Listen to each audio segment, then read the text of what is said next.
아멘. 오늘 역대상 2장 1절 이하의 말씀을 가지고 이 생명책에 기록된 우리라는 제목으로 말씀 나누기 원합니다. 오늘 우리가 함께 읽은 성경은 역대상 2장입니다. 아마 많은 분들이 이 성경을 통독하시다가 이 역대상을 읽게 되고 또한 이 앞부분에 나오는 이 족보들을 만나고 아브라함도 모세도 엘리야도 아니고 처음 들어보는 수많은 이름을 나열하고 있습니다.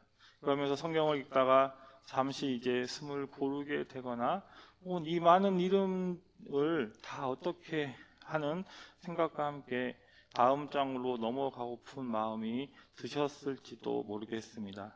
마치 오래된 도서관에서 먼지 쌓인 책을 발견하게 되듯이 이러한 이름들은 우리에게 낯설고 또한 우리가 꼭 이 사람들의 이름을 읽어야 하나 하는 몸이 건조하게 느껴질 수도 있습니다. 그러나 이 족보가 처음 기록되었을 때 이 말씀 처음에 들었던 이들에게 절대 그렇지 않게 됩니다. 그들은 이 바벨론 포로 생활이라는 이 끔찍한 국가적 재난을 겪고 나서 돌아온 이스라엘 백성들의 이름이었습니다. 모든 것을 잃어버린 폐허 위에서 그들은 깊은 절망감과 함께 스스로에게 이러한 질문을 던졌을 것입니다. 우리는 누구이며 이토록 비참한 우리가 과연 아직도 하나님의 선택받은 백성이란 말인가? 하나님은 정말 우리를 기억하고 계신가라는 마치 오늘날 우리가 급변하는 세상 속에서 때로는 개인적인 실패와 상실감 앞에서 나는 누구이며 내 삶의 의미는 무엇인가 라고 묻는 것과 같습니다. 이 역대상의 이 족보는 바로 이러한 절박한 질문에 대한 하나님의 대답입니다. 아담으로부터 시작해서 이 아브라함과 이삭과 야곱 그리고 이스라엘의 아들들, 특별히 오늘 본문인 유다 지파의 계보를 거쳐서 이제 다윗 왕가로 이어지는 이러한 장대한 이름의 나열은요, 단순한 인명 사전이 아니었습니다. 본문에 나오는 이 족보는 보아라, 내가 너희를 단 한순간도 잊지 않았고 너희 조상 아무개가 있었고 그의 아들 아무개가 있었으며 그 모든 시간 속에 나의 약속과 신실함이 이 강물처럼 흘러왔다라고 말씀하시는 바로 하나님의 따뜻한 음성인 것입니다. 이러한 것에서 우리는 무엇을 찾을 수 있을까요? 첫째로 이 역대상의 족보에 나오는 이름의 나열은 바로 이 절망 속에서 하나님 우리를 기억하시나이까 라는 외침인 것입니다. 우리가 이 포로 귀한 공동체가 나오는 이 오늘 본문의 족보는 바로 과거에 끊어진 연골고리를 이어주는 이 생명줄과 같았습니다.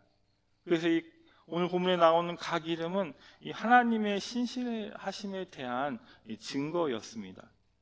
그들의 조상들이 때로는 넘어지고 실패했을지라도 하나님께서는 이 자신의 언약을 포기하지 않으시고 그 약속을 실타래처럼 계속 이어오셨음을 우리에게 알려주시는 바로 생생한 증언이자 족보였습니다. 마치 느헤미야와 에스라 시대에 무너진 성벽을 재건하고 율법을 다시 읽으면서 자신들의 이 정체성을 회복했던 것처럼 이 족보는 바로 그들의 뿌리를 확인시켜 주는 것입니다. 나는 아브라함의 자손이다. 나는 언약 백성이다. 라는 이 깨달음은 그들에게 현재를 살아갈 수 있는 힘과 미래를 향한 소망을 주게 되었습니다. 여기서 우리는 하나님의 중요한 성품을 발견하게 됩니다. 바로 하나님의 신실하심이다. 하나님은 절대 변덕스럽지 않으십니다. 민수기 23장 19절 말씀을 보면 하나님은 사람이 아니시니 거짓말하지 않으시고 인생이 아니시니 후회가 없으시도다. 어찌 그 말씀하신 바를 행하지 않으시며 하신 말씀을 실행하지 않으시랴라고 말씀하고 있습니다. 하나님은 한번 맺으신 언약을 반드시 기억하시고 지키십니다. 세상의 가치와는 다르게 이 세상의 가치와 관계는 변하고 잊혀지기 쉽지만 이 하나님의 사랑과 약속은 영원하다라는 것입니다. 오늘 족보에 나오는 이 수많은 이름들은 바로 이 변함없는 하나님의 신실하심을 보여주는 증거들입니다. 우리가 비록 아무리 연약하고 보잘것없이 보일지라도 하나님은 우리를 기억하시고 우리를 향한 이 하나님의 계획을 신실하게 이루어 가신다는 사실을 믿으시기 바랍니다. 이제 둘째로 이 역대상 2장에 나오는 이 모든 이름이 가리키는 한 이름이 있습니다. 그 이름은 바로 예수 그리스도이십니다. 이 오늘 본문인 이 역대상 2장은 특별히 이 유다 지파의 계보를 상세하게 다루고 있습니다. 그렇다면 왜 이 유다 지파를 이렇게 상세하게 다루고 있을까요? 창세기 49장 10절에서 이제 이 야곱은 이 유다를 향해서 이렇게 예언한 바가 있습니다. 그가 유다를 떠나지 아니하며 통치자의 지팡이가 그 발 사이에서 떠나지 아니하기를 실로가 오시기까지 이르리니 그에게 모든 백성이 복종하리로다. 이렇게 말씀한 이 야곱의 예언은 바로 이제 다윗 왕을 통해서 이제 성취가 되었고, 이제 궁극적으로는 유다 지파의 후손으로 오실 메시아 우리 주 예수 그리스도를 가리키고 있는 것입니다. 그렇습니다. 이 길고 긴 이름의 여정은 결국 한 분 예수 그리스도를 향하고 있습니다. 수많은 별이 태양을 중심으로 돌듯이 성경의 모든 이야기는 예수 그리스도를 중심으로 그 의미를 우리에게 말씀하고 있는 것입니다. 여기서 이 다윗의 이름이 빛나는 이유는 단순히 그가 위대한 왕이었기 때문이 아니라 그의 감을 통해서 만왕의 왕이신 예수 그리스도께서 오실 길을 예비했기 때문입니다. 이 족보 속에 수많은 이제 평범한 이름들, 우리가 알지도 못하고 때로는 흠도 많고 연약했던 이름들도 많이 나오게 되는데 그 이름조차도 하나님의 구속의 계획 안에서 그리스도를 향한 발걸음이 되었고 예수님께서 오실 길을 예비한 사람들이 된 것입니다. 이것이 우리에게 주는 위로와 소망은 실로 엄청나게 됩니다. 우리의 삶도 마찬가지입니다. 우리의 이름이 이러한 이렇게 역대상 족보에 기록되어 있지는 않지만 우리가 예수 그리스도 안에 있다면 우리는 그 어떤 족보보다 영광스러운 하늘의 시민권을 가진 사람들이기 때문입니다.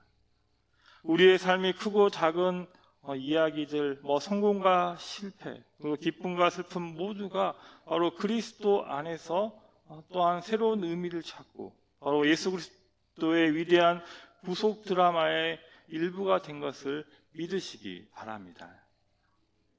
이제 마지막으로 이 역대상 족보에 나오는 사람들이 이제 믿음의 조상들로 이제 기록되었듯이 하나님께서는 우리를 생명책에 기록해 주십니다. 오늘날 우리는 그 어느 때보다 개인의 정체성에 대해서 많이 이야기합니다. 과거에 비해서 우리는 자신에 대해서 많은 사람들에게 이렇게 알리는 것을 좋아합니다.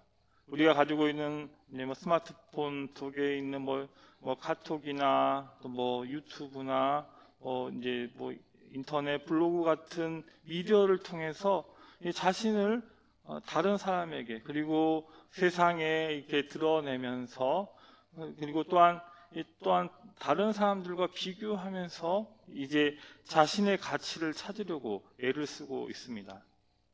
그러나 세상이 말하는 정체성은 안개와 같아서 쉽게 흩어지고 우리를 만족시키지 못합니다. 우리는 여전히 나는 누구인가 나는 어디로 가고 있는가라고 끊임없이 질문하고 그 질문을 이제 대답을 찾기 위해서 목말라 하고 있습니다. 이 역대상의 족보는 바로 이러한 질문에 우리에게 답을 해주고 있습니다.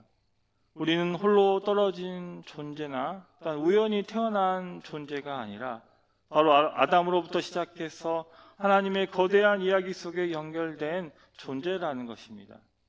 특별히 이 예수 그리스도 안에서 우리는 하나님의 자녀라는 이 존귀한 신분을 얻게 되고 또한 믿음의 이 선조들로부터 시작된 이제 이 거룩한 공동체의 일원이 되는 것입니다. 이 모세가 신명기에서 이스라엘 백성들에게 그들의 정체성을 끊임없이 이제 기억시키면서 이 하나님의 말씀을 다음 세대에 전수하라고 이게 명령했던 것처럼 우리에게도 이 믿음의 유산을 이어갈 소명이 있습니다. 이것이 바로 하나님께서 우리에게 주시는 은혜인데요.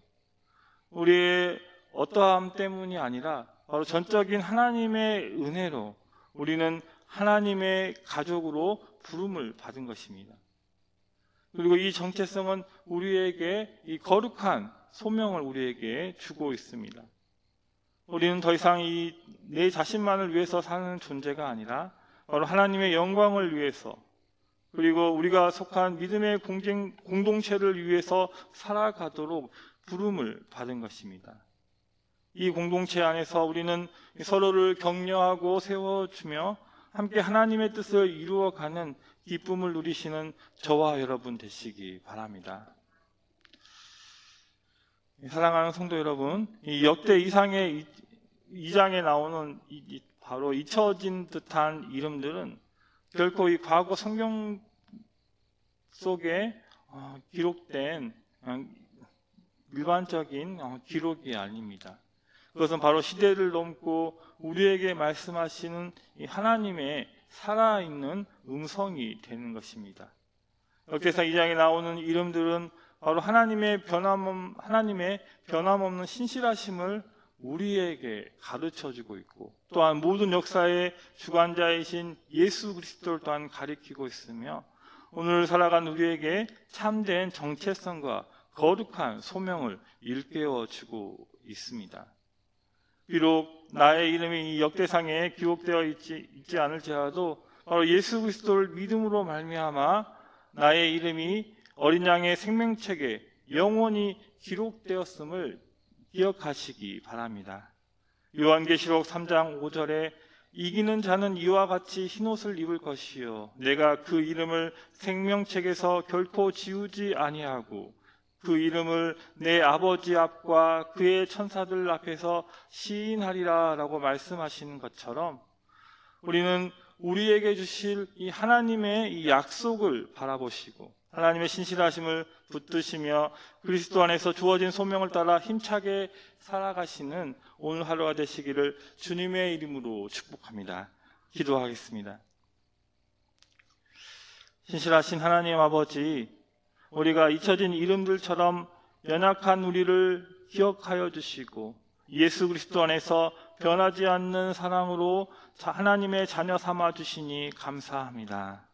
오늘도 세상 속에서 살아가고 또 우리의 마음이 흔들릴 때마다 이러한 우리에게 주신 축복과 은혜를 또한 생각하게 하여 주시고 하나님께 감사하며 우리에게 주신 이 하나님의 자녀의 은혜를 늘 붙들 수 있도록 도와주시옵소서. 내게 주신 이 소명을 따라서 믿음의 공동체와 함께 주님의 신실하심과 구원의 계획을 세상과 열방 가운데 나타내면서 살아가게 도와주시옵소서. 감사드리며 예수님의 이름으로 기도드립니다. 아멘.